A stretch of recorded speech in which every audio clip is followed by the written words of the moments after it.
Hey y'all, it's your girl Scribe Not Scribe. I'm just going to start off this video. I'm going to give us a quick preface to say that today's story was actually designed by my mate Aaron McLean, and Aaron is known for designing characters and great playwrights. You should definitely go to subscribe to him on YouTube and on Instagram. I will be including links to both in the description of my video. I was so inspired by this piece that I decided to put my own twist on it. Enjoy! What was your wedding day like? Or rather, what would you want it to be? When you dream of it, or think back to it, what is in your head? Is it a great big extravagance? Is it family and friends and little else? Is it a cottage in the woods? Is it a cabin by the sea? My wedding was a curse. This day had been such a long time coming. We had battled through everything to get here. From a pre-arranged wedding, to the unfair stigma of different social castes, to even homophobia-based attacks. It felt like we were battling through hell and high water at times, just to make it through. We made it through love, we made it for each other. But what does that matter when some things are not meant to be? My eyes grazed over everyone around me, standing before the temple. Only the most loyal and closest to family and friends were there. All my sisters had had weddings 10, sometimes 15 times as large. But when your whole family are traditional, shall we say, choosing only those who were 110% there for you without any judgment whatsoever kind of narrowed things down a lot. And little did I know. As if sensing my thoughts, the temple doors opened, and my love, ethereal, practically floated down the aisle. The sun shone and the light spilled like a rainbow through the stained glass windows, refracting off their hair and causing their skin to shine. The music started and time started moving again. We said our vows, prayed our prayers, and in the blink of an eye everything passed so quickly. Our respective families cheered, and flower petals rained down like confetti as we were announced as wed. As we turned to walk back down the aisle though, what was this? A small childlike figure, dressed all in green, not even wearing a sari, was making her way down the aisle. A shock of red hair encircled her pale face, her white face, as she clutched her basket of flowers with her small spindly arms.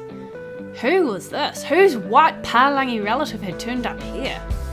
She shed no flowers, save only one, and she came right up to me and gave it to me personally. When she reached the end of the aisle where the altar began, I heard muffled whispers and someone quietly exclaiming, "Oh, I knew we shouldn't have held this wedding on Western soil." What? Who was that white girl, do you know? I asked my love Marin later. My beautiful bride, no, my beautiful wife with her honey gold hair and her snow-lit skin entwined now with swirling henna. Out of all the responses she gave though, I was not expecting this one. Over in these parts we have this custom of the flower girl. It is said she comes when there is a union that is not fully believed in, or if there is a judgment passed upon that wedding. She only leaves one flower, but that flower is said to be a curse. What? Keep it, and the wedding is prophesied to crumble. Return it to her, however, and she will bring blessing onto the marriage. My heart skipped a beat, and instinctively my hand went to touch the flower that I had held onto. Surely that was just old stories, right? I turned to Marin for confirmation of this, but when I went to look for her, she was gone. That night I couldn't get the flower out of my head. It weighed in my pockets, and say what you will about the newlywed, but when you have to move your entire life into a completely new place, and you've been gifted 16 toasters no less, it is not always the most romantic of ordeals. I don't even know why they thought to give us a toaster of all things, Marin griped. Surely everyone knows that when you gift anything other than money at a wedding, there is bound to be double-ups. I sighed and flopped back onto the bed exhausted. Just be grateful we were at least gifted something semi-useful. My cousin Jeb got gifted nothing but socks for his wedding last year. Who even gifts socks at a wedding, and who gets gifted nothing but socks? Jeb and his unholy pairs of socks danced through my mind. 653 pairs, all in varying shades of tweed and yellow. You know, you didn't have to impulse buy like, what is this? 5 varying shades of the same identical shoe? We get it, you like glitter, but what about every other shoe you have as well? I looked up. Marine was trying her best to fill all my shoes into the one shoe rack.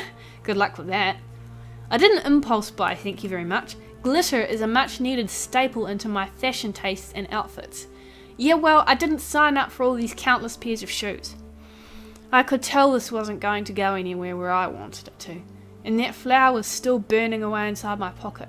It occupied my mind more and more with every second that passed.